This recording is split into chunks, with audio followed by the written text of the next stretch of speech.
जंगल में बहुत तेज बारिश हो रही थी। टोनी चिड़िया डरी हुई थी। वो इसलिए टोनी का घर किसी भी वक्त तेज बारिश की वजह से गिर सकता था। टोनी को अपनी बेटी किकी की फिक्र थी। वो अभी बहुत छोटी थी। टोनी कहती, अगर इसे कुछ हो गया तो मैं क्या करूँगी।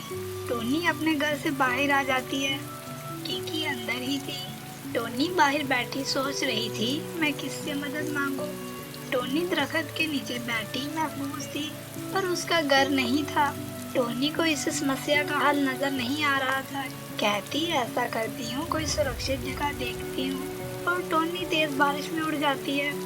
बारिश इतनी तेज थी कि टोनी चिड़िया से उड़ा भी नहीं जा रहा था। टोनी चिड़िया एक पेड़ पर बैठ जाती है। कहती है, बारिश इतनी तेज है, मैं इस बारिश में ज्यादा देर तक उड़ नहीं सकती। मुझे किकी की फिक्र हो रही है, मैं उसके पास जाती हूँ।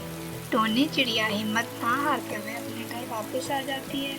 किकी कहती, मामा आप कहाँ थी? बारिश बहुत तेज हो रही है और कुछ ही देर पहले घर हिल रहा था। टोनी को जिस बात का डर था वही हुआ। टोनी चिड़िया फौरन अपने घर से बाहर आ जाती है। उसे इस बात का इल्म हो गया था कि घर किसी भी वक्त नीचे गिर सकता है। टोनी किकी को लेकर गौरी कवि के घर जाती है। टोनी चिड़िया गौरी से मदद मांगती है। टोनी गौरी से कहती है, गौरी मेरा घर गिरने वाला था, मैं किकी को लेकर आ गई हूँ। बारिश बहुत तेज थी। गौरी, बारिश रुकने तक तुम मुझे अपने घर रख लो। जैसे ही बारिश बंद होगी तो मैं चले जाऊंगी। मुझे अब के लिए अपने घर पनाह दे दो। गौरी कहती, बड़ी आई पनाह मांगने वाली, मैं तो ना रखूं तुम्हें अपने घर।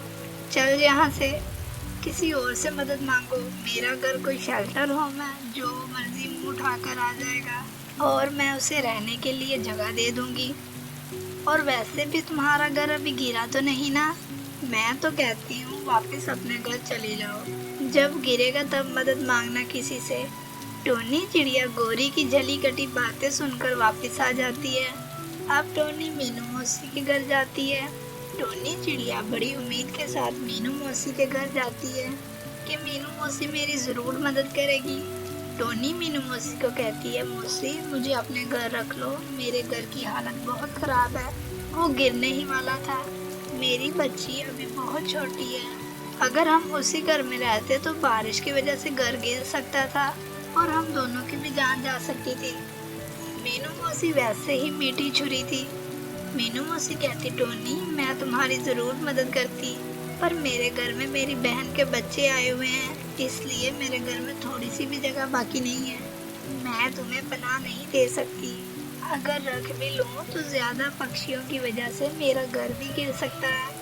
टोनी चिड़िया मीनू मौसी की भी हाँ वाली ना सुनकर तेज बारिश में अपनी बेटी के साथ जंगल में उड़ती रहती है। किकी कहती, मामा हम अब कहाँ जाएंगे? बारिश तो बहुत तेज हो रही है। टोनी कहती, बेटा कुछ नहीं होता, हमें रहने के लिए कोई ना कोई जगह जरूर मिल जाएगी, बस उड़ती रहो। काफी देर उड़ने के बाद टोनी एक गुफा के पास आ जाती है और सोचती है कहीं ये गिद्धों का अड्डा ना हो। फिर कहती है, मेरे पास कोई और चारा भी तो नहीं है। टोनी उस गुफा में चली जाती है। गुफा में हड्डियां पड़ी थी तो टोनी देखकर डर जाती है। अब क्या करूं? किकी कहती, मामा ये कौन सी जगह है, ये किसका घर है?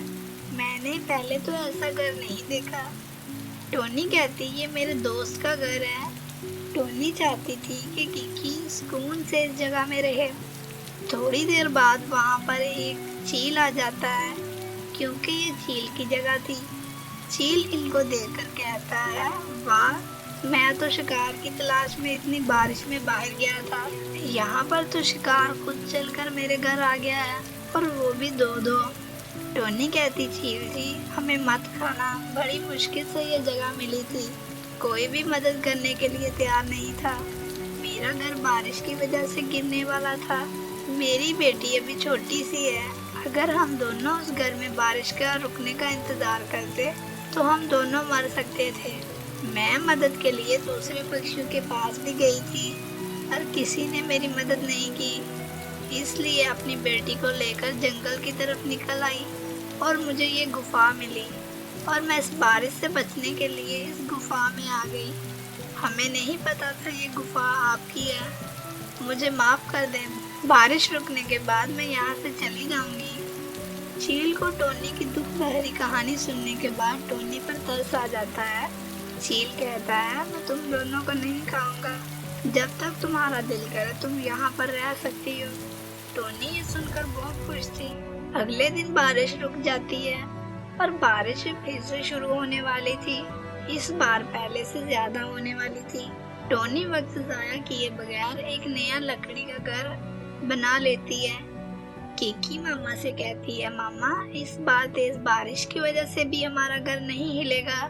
टोनी कहती, हाँ किकी बेटा, इस बार घर को मैंने पहले से ज्यादा मजबूत बनाया है, अब हमें कोई फिक्र नहीं है बारिश की।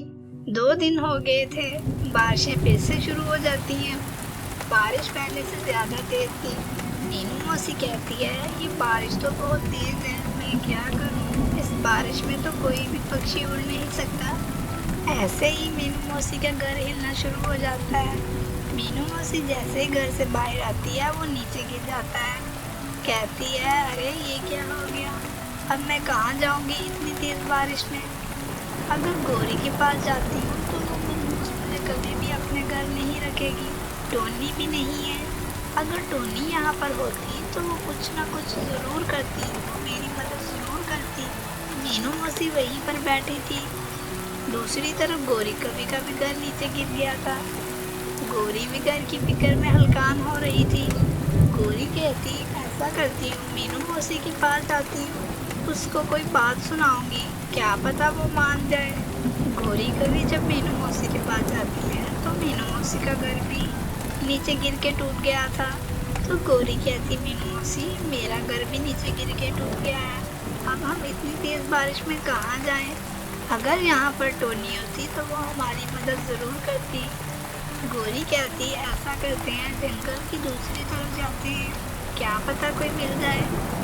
गौरी और मीनू मौसी जंगल के दूसरी तरफ घूमना शुरू कर देती हैं।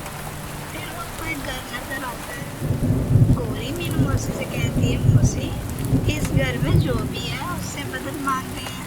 तो जब वो अंदर जाती हैं तो वो घर टोनी का था। मीनू मौसी कहती, टोनी ये घर तुम्हारा है? तो टोनी कहती, हाँ ये मेरा घर है।